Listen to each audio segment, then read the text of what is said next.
Good morning. Okay, let's close in prayer. That was a joke.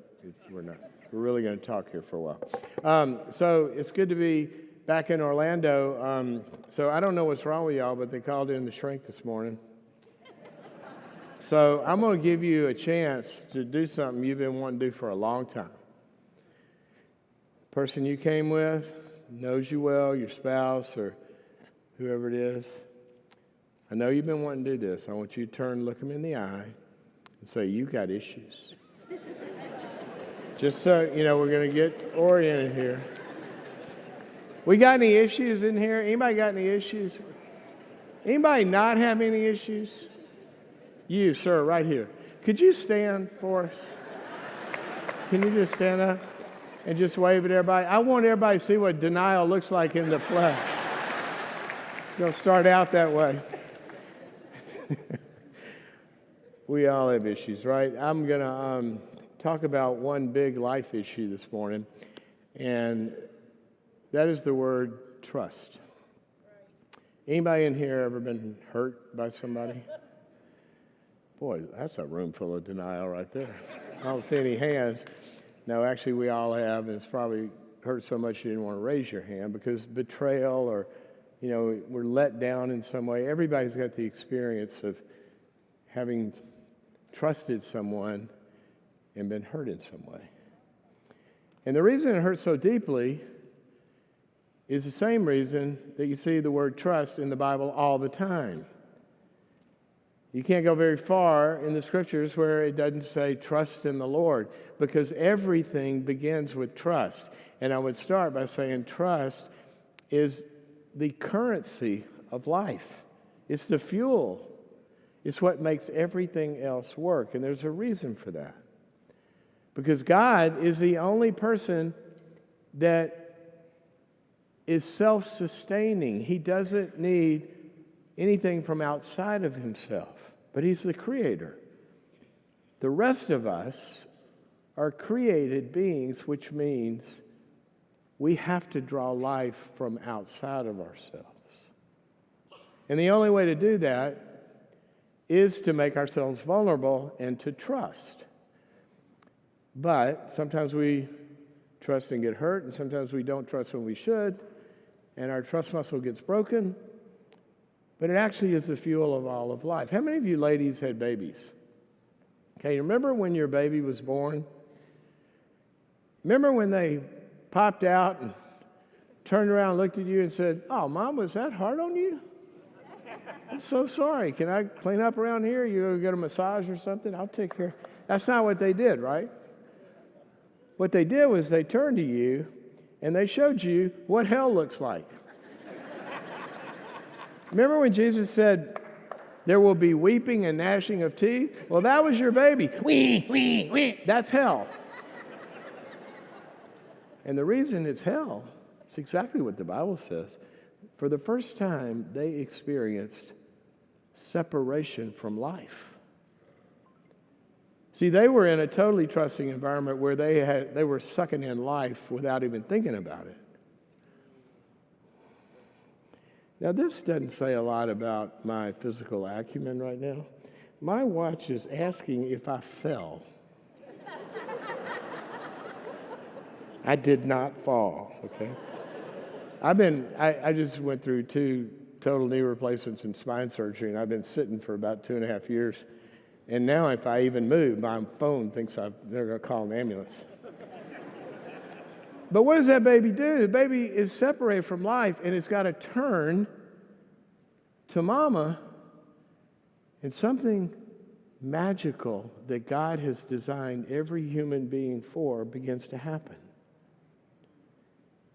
The baby looks up, and whatever they're experiencing, the mother mirrors that. They're called mirror neurons in tones and in eye contact, and that baby starts to neurologically understand at some level that she understands.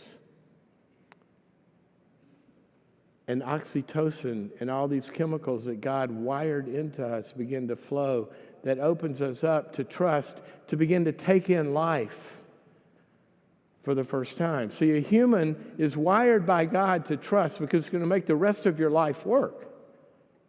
And we're not wired neurologically, physiologically, psychologically, emotionally, spiritually. We're wired for this. There's a chip inside that says, you got to trust. You got to open yourself up to get life. And if we don't, if a baby can't do that, they have something called failure to thrive syndrome. And we have to stimulate them to begin to trust. And see, we're wired like that from the womb to the tomb, and it never ends. But what happens is it gets broken. And this capacity to trust gets broken. I was sitting on a plane when I was doing research on trust, and a guy sitting next to me said, "What are you working on?" I said, I'm researching trust. And he says, "Well, I don't trust anybody." I said, "Really?" He said, "Absolutely. I learned a long time ago, you just can't trust people." He said, "I only trust myself." I said, "Well, I'm also a psychologist, and you're crazy." He said, What do you mean?" I said, "You're crazy." He said, "What are you talking about?" I said, "You absolutely trust all the time." He said, "I do not." I said, "Dude, look out the window. You're at 43,000 feet. Did you get yourself up here? You trust a couple people. You don't even know their names. You trust a guy to put fuel in this plane. How do you know it's not chocolate milk? You trusted the cars to stay on the other side of the road when you drove to the airport. Don't tell me you don't trust, because life depends on it." But I said, if I heard your story, and we got 4 hours, so you might as well tell me. By the way, if you're a psychologist and you're on an airplane, don't tell people you're a psychologist. Normally, we can end a session after 45 minutes, right? But so he starts to tell me a story, and what I found was, he had been hurt, and because of that, he kind of stopped trusting. And then I heard the rest of the story. You could see how limited and broken a trail of relationships and life was because of this inability to trust. Because we're wired to do it. But the problem is this, that it does get broken, and just like a turtle goes back in its shell, when it's not safe, that's what our heart does. And then conversely, because we're wired to trust and propel for it, sometimes we trust with our hearts or our wallets or hire somebody, and the drug trip is going, it all looks good. But our heart's not connected to our heads.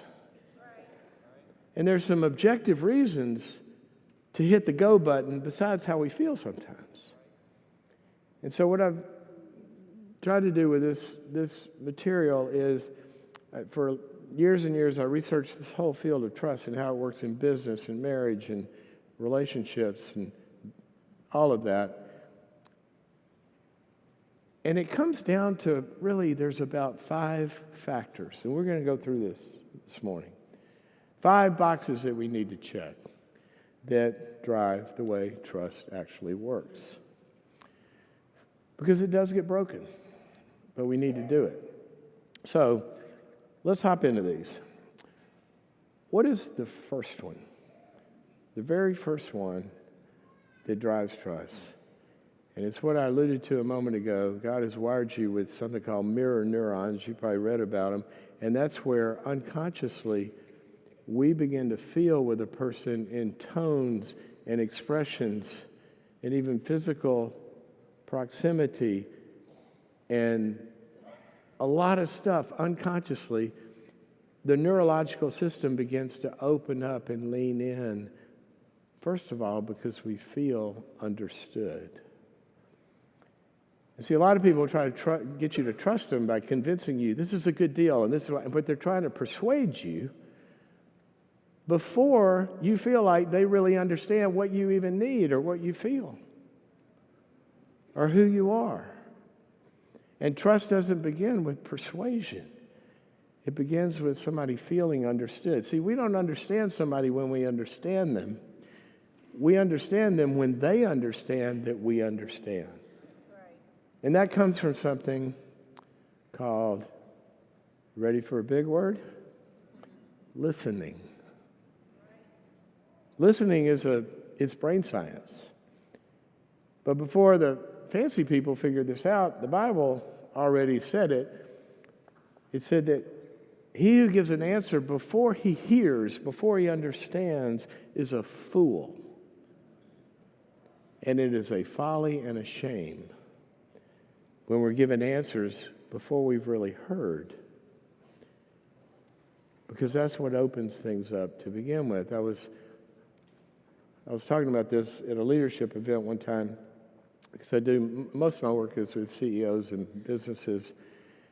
And we're talking about the importance of trust in the way business has to work, whether you're building your brand or your employees or your teams or your culture or your investors or regulators or whatever it is.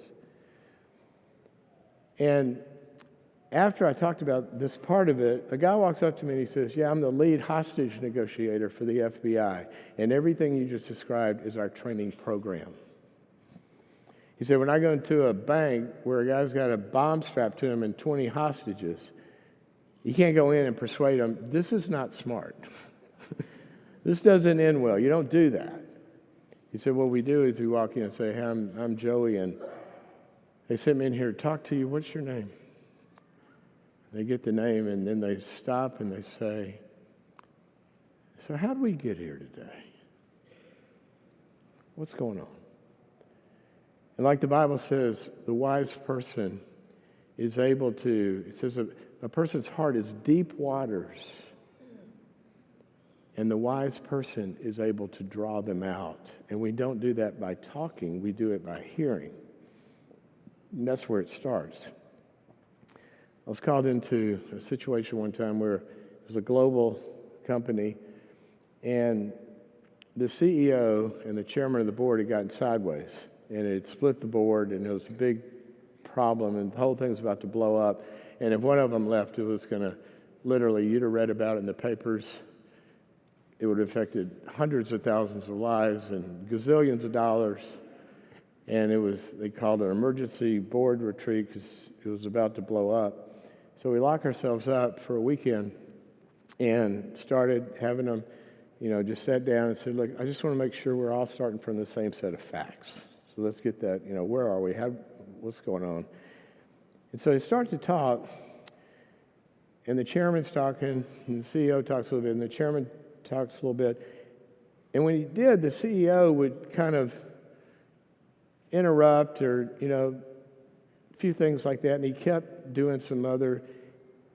And after about 15 minutes, the chairman, who's a big, powerful titan of industry, looks up at the board and he closes his portfolio. He looks at the board and says, I'm done here. You guys can have it. Good luck. And everybody knew what that meant, and it was going to be bad. He gets up. He starts to walk out the door. Now, I didn't know what to do.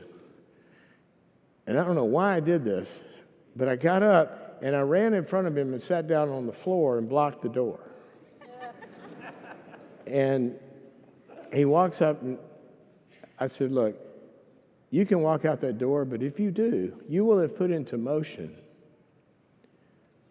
a series of events that can't be undone. So I want you to do me a favor and just sit down for a second, and I just want to talk to you. So he looks at me like I'm weird, and he sits down. The guy sat down. And I looked at him and I said, I just want you to tell me something. What does it feel like to you when he does what he just did? Talking about the CEO. And he looks at me. He starts to talk, but when he did, his chin started to quiver. And you could see the pain that this man was walking around with.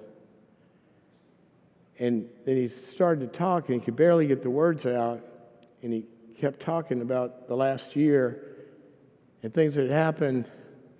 And then I noticed out of the corner of my eye, the CEO got up, and he's walking over there, and he sat down.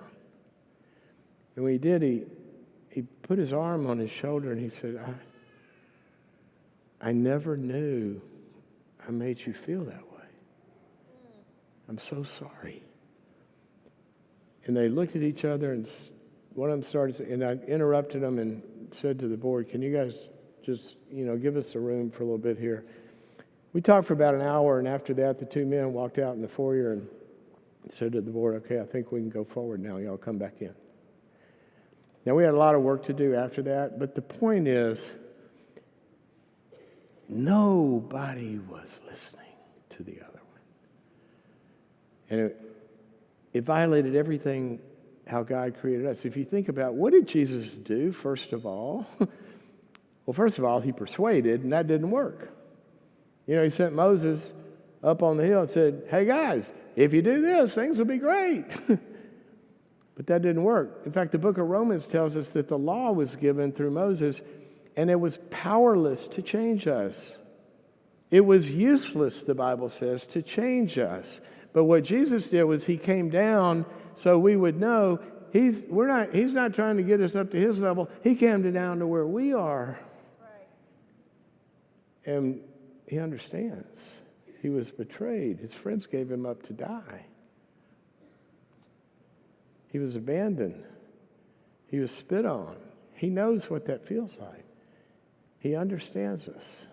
So it begins with this understanding, and it's so powerful. I was talking to a psychologist friend who came in, this is back when I did a lot of hospital work, and he came in and he said, I had the most interesting experience this morning.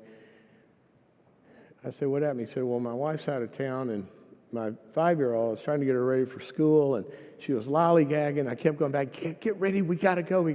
And I'd come back in, and she's playing with stuff and not getting ready. And I'm getting frustrated, and I'm starting to push her and then I stopped and said, now, what would I do if this was one of my patients?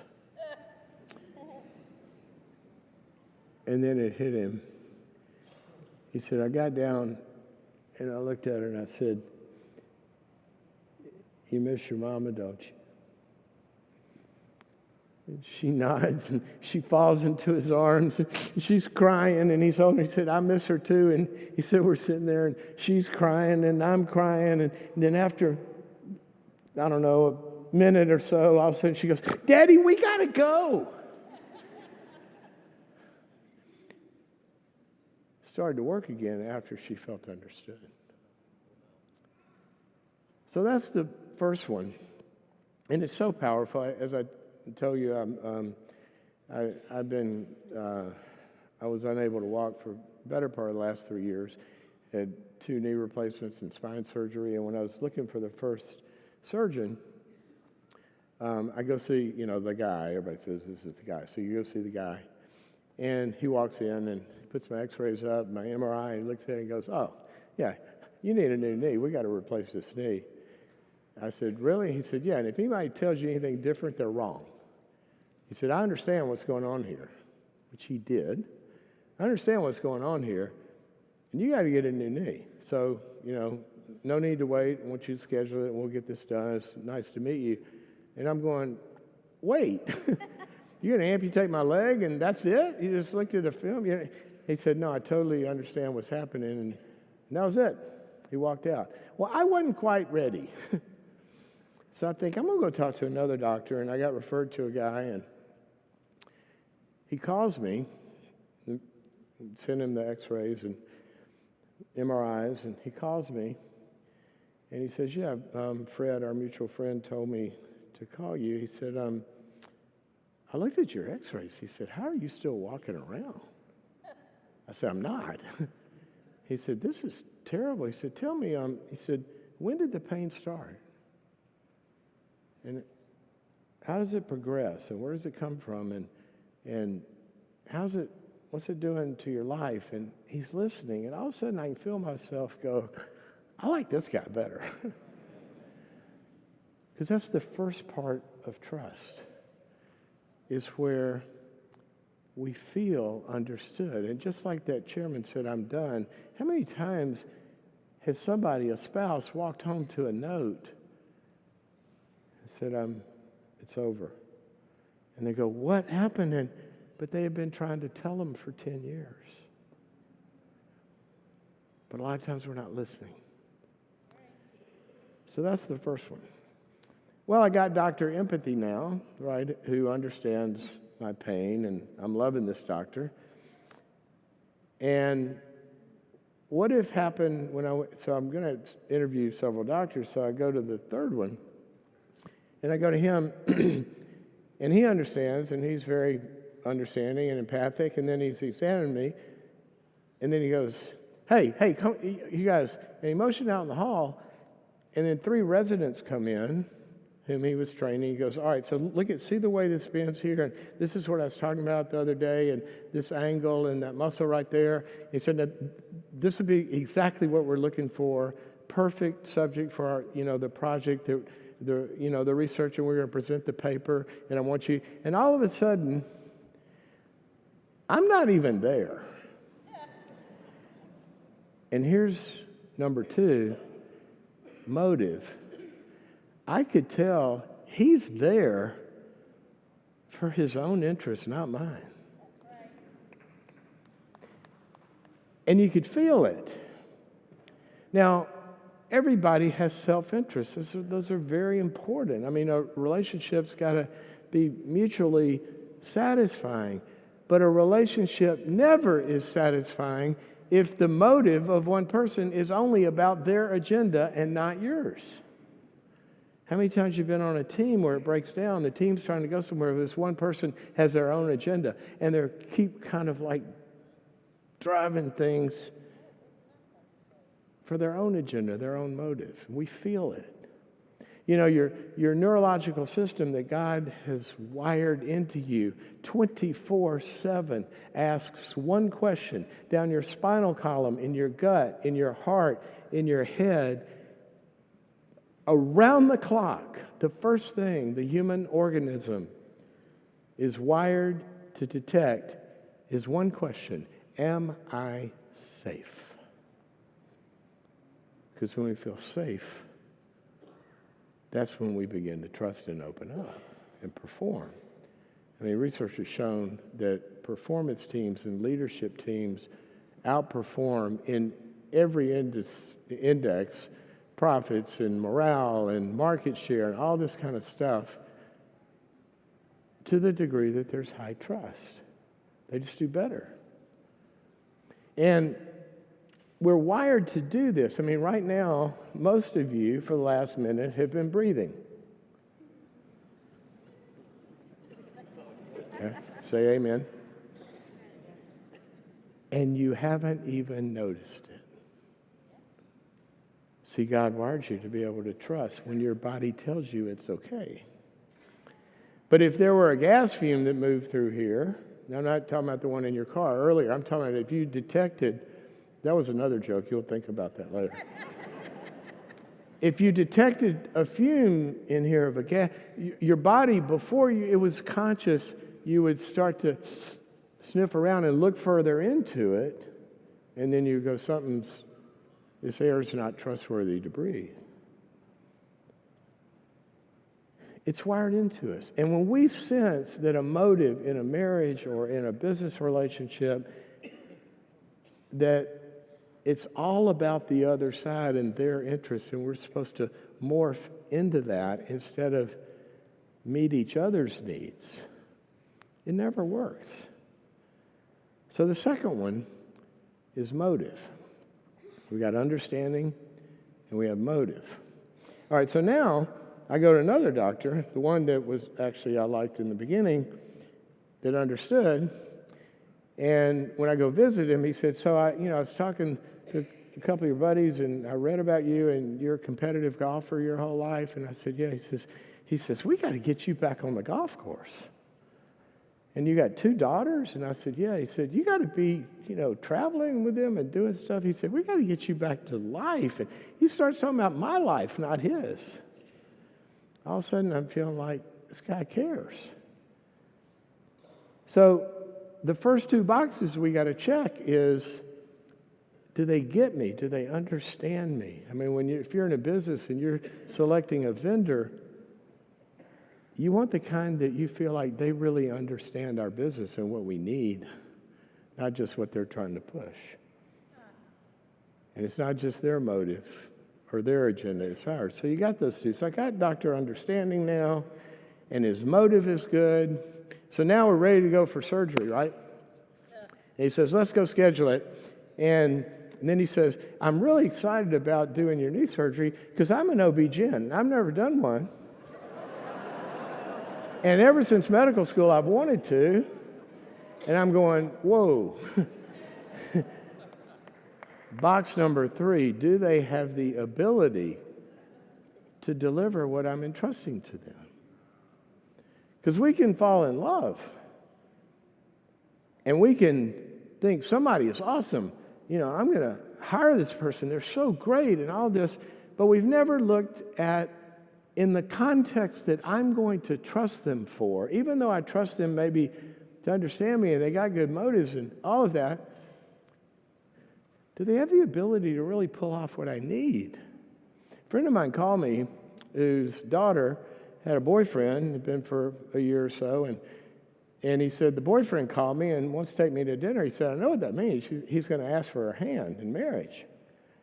He said, what do you say at that dinner? How do you do that dinner? I've never done this before. And I said, well, I got 2 daughters. I know what I'm going to do. He said, what? And I said, I'm going to tell him, okay, when you come to dinner, I want you to bring your last 2 years' tax returns and your credit report. And he laughed like you did. He thought I was nuts. And I said, I'm not kidding. He said, oh, come on. You know, I said, I absolutely am going to do that.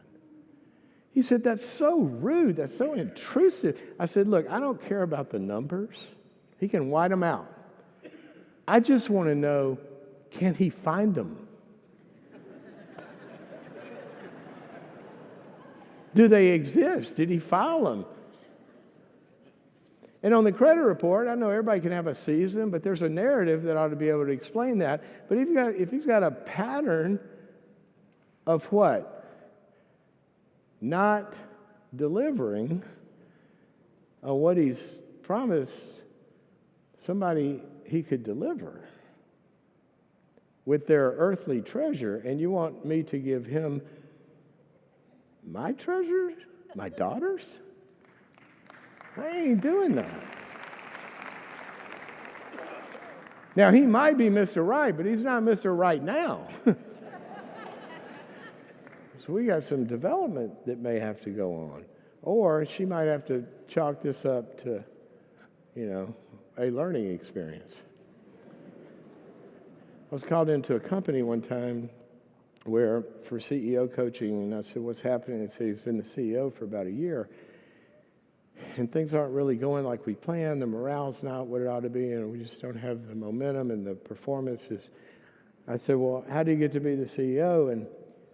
And they said, well, we promoted him. He was the COO, and our CEO retired, and so we promoted him to CEO.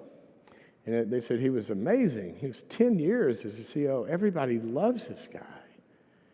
And he redid supply chains and distribution systems and our infrastructure, and he did all these incredible things. So we made him the CEO from the COO. And I said, where did he get the E? They said, what do you mean? I said, he's a COO, now he's a CEO. Where did he get the E? They said, we promoted him. I said, I know you put him in the chair, but where did he get the abilities?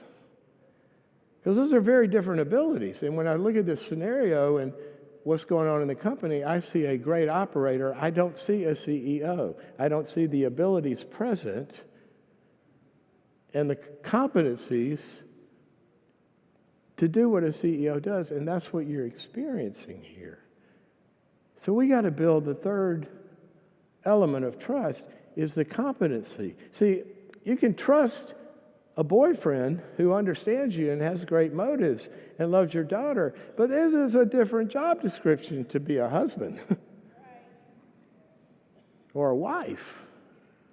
And see, we can trust in different contexts for different things, but we got to know if I'm going forward personally or professionally with this person, do they have all the elements? And we got to look at the ability to pull this off. When my oldest daughter, Olivia, started driving, how many of you have ever had a kid that got their driver's permit? Y'all ever been through that? That's why they made drugs. when you're sitting in that other seat, and I'm looking over at her the first time we go on the real streets, because I, played around in golf carts and in parking lots with her before. This is a real street. I mean, I'm going, I wiped you. How are you driving now? I mean, how did she get this big? And she's not ready to do this. And I'm like, oh no. And so I'm trying to, be a somewhat sane person. And we get to the first stop sign, and she kind of sort of rolled through it a little bit. And I said, Olivia, you didn't come to a complete stop. She goes, Dad, I know how to drive. I said, Olivia, pull over. And she looked at me and pulled over, and I said, let me tell you how you know how to drive, how you know that you know how to drive. This is when you know how to drive. When I can sit over here and not fear for my life, that's when you know you can drive. Because that's trust. I can be careless. When a spouse travels, can you not worry about it? When you send somebody to complete a deal or do an acquisition or fix a project, are you free to do something else because you're not worrying about it? That's the carelessness that trust provides. It's being able to breathe without thinking about it because you know you're safe. But we have to rest in competent hands that have the ability to pull it off, right? So now my doctor, I find out, the good one, he's not an OB-GYN. He's the president of the American Association of Joint Replacement Surgeons, and he invented the device that one of them is the most used. He holds the patent on it. He lectures all over the world, and I go check the third box because he's definitely got the competency and the ability to pull this off. So now we're ready to go. All right, so what if he says, I'm about to do one of these in an hour, and the operating room has a theater, you can watch. He says, if you want to watch me do one, you can. Well, first of all, I'm not going to go watch him hack somebody up, knowing that I'm next, right? So I passed on that, and I didn't go on YouTube till later. And then I went, why did I go through that? But what if I had? What if I had looked into Dr. Empathy and Good Motive and Mr. Competent, and so he starts opening this guy up, and you see him working, then all of a sudden he goes, oh no, he's bleeding! Oh, he's bleeding! And he runs out of the operating room. Well, now we got the fourth box. And that's, do they have the character and the personal makeup that we need for what we're entrusting to them? How are they glued together? Because it might be great in one setting, but for what we're trusting somebody with, do they have the makeup to do it? How many times have you worked with somebody that's got all the competencies and all of that, but under pressure, they get goofy?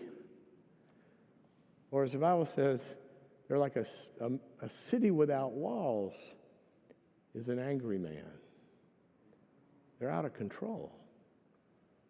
And this makeup, I got called by a Christian organization one time by the president. He said, I want you to come do some leadership development with our executive team. And so I flew back there and I sat down and said, I work in businesses mostly, and I always like to work in a Christian organization too, because you just talk about the spiritual aspects of leadership. I thought his hair was going to catch on fire. He looks at me and he goes, wait, stop. I didn't call you in here to do spiritual development. These are the godliest men I know. They've been walking with the Lord for 25 years. These are godly men. He gave me that kind of preacher voice. These are godly men, And I said, well, what kind of, he said, I need leadership development, not spiritual development. They need some leadership abilities. I said, well, they're kind of connected, don't you think? And he said, no, I need leadership. So I said, well, what kind of leadership problems are you having? He says, well, I can't get them to work together. I said, what do you mean? He said, well, they all protect their own departments and their people and their projects, and I got to get them above what they're doing and work together and share resources and share information and try to help each other. And they only want to protect their own, and I can't get them together. And I said, these are the godly men? He said, they're godly men. I said, my Bible says that love doesn't seek its own. in 1 Corinthians 13. And further, you go to 2 Peter 1, it says if you're going to be fruitful, which we need an executive team to be, right? Deliver results. It says it's going to start with the basics of trust, moral excellence. They're not going to lie, cheat, or steal. But my daughters knew not to lie, cheat, or steal when they're 6 years old. They're not ready to run a company.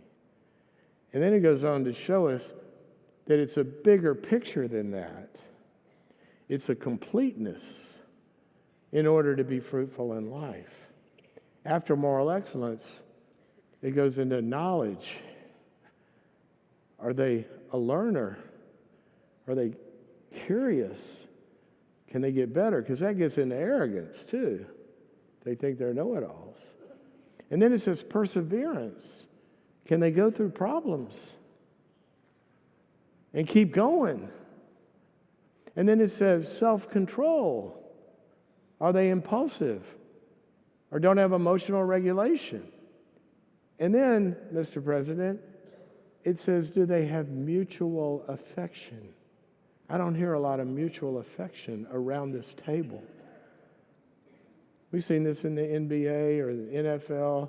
We've seen it in pretty much all the team sports where they'll have 3 or 4 superstars and lose because the makeup is not what it needs to be to create a team. So we got to ask, what's the makeup? I had a brother-in-law who was a Navy SEAL, and he was, these guys, the courage they have and what they pull off. And if I got the bad guys coming after me, I want Mark. He's got the makeup to pull that off. But if my dog dies, I'm not calling Mark to cry on his shoulder. He'd say, get over it. Come on, let's go shoot somebody, right?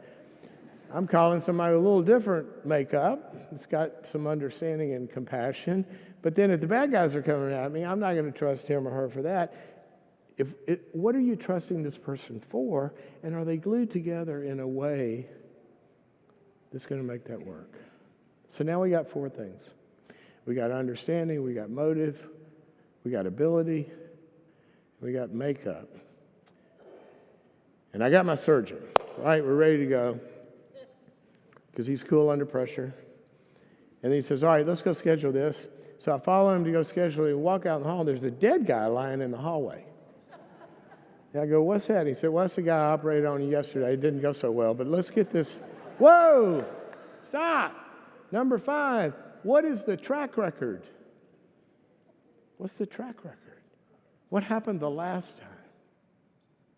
See, our minds build mental maps. When a teenager goes in and talks to a parent about a problem, and the parent goes off and says, you did what? And they're building a map, a track record. When I try to talk to them, this is what happens. The next time they got a problem, they're not going there. They're going to go find some peer that'll understand. But the answers the peer gives them might not be a group you want them with. Or talking to a boss. And we build track records. And everybody has problems and failures. That's not a track record. We solve problems. But if you've got a pattern, that's different. Because we trust a track record. And the best predictor of the future is always the past until something different happens. This is why sorry is not enough. Sorry will get you forgiveness. That's free. Trust is earned. It's earned through a track record. The Bible says this over and over. He who's faithful in little will be given more, for example. So we got to look at, this isn't just a New Year's resolution. If you're going to hire somebody on January 1, I don't want to know, they turned a corner after a bender last night with a New Year's resolution. I want to know what the last year, 2 years, 3 years does look like. And let's start building a new past that we can trust. My wife and I went down to South Louisiana to visit some friends before you had GPS on your phone. And I had the address. We're down in the swamp, 60 miles south of New Orleans, which I thought would be in the Gulf, but there's actually people down there. And we're driving through the levees and the swamps. And I get the directions, and they're not finding it. And so I pull off the gas station, and I go in and I gave the lady the address. I said, "Do you know how to get it?" She said, "Oh, yes. Here's what you do. You go down the road a little ways." And then I said, "Well, how far?" She goes, "Well, a little ways." And I said, "But how far?" She goes, "What's a ways? Just go down there a ways." She says, "And then you'll see a dog lying in the grass. And when you see that dog, hang a right."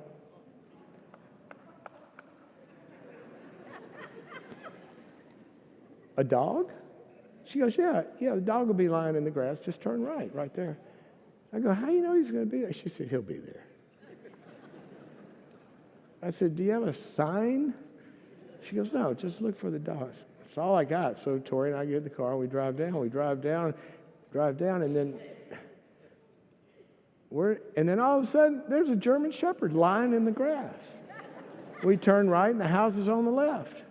How'd the lady know to trust the dog? The dog had a track record. It's been there for 10 years. Everybody we interact with remembers the last time we interacted. So, we'll close with this. Understanding, motive, ability, makeup, character. And the last one, track record. If we can check all those boxes, that's the people that God calls us to be. And it's also, and I'll tell you, after decades of this, of trusting Him, that's who He is. He came and understood us. His motives, you can't say it was about Him when you get crucified. That was for us. He has the competency to pull it off. He made this place. And His makeup is all the qualities of character that we want. And He has a track record. The Bible always says, if you're in a dilemma, He says, remember when you were slaves in Egypt. Remember when the giants were coming. Remember this, remember that. And I will be with you. And He calls us to trust Him. And that is my prayer for all of us, to be that kind of person, to turn to Him. If you've never done it before, today's a good start. And if you've done it before, He always calls us back to that, to trust Him and find, like David said in Psalm 101, stay away from these kind of people, but the ones who do it this way, they will minister to me. I will dwell with them. Let's do that. God bless you.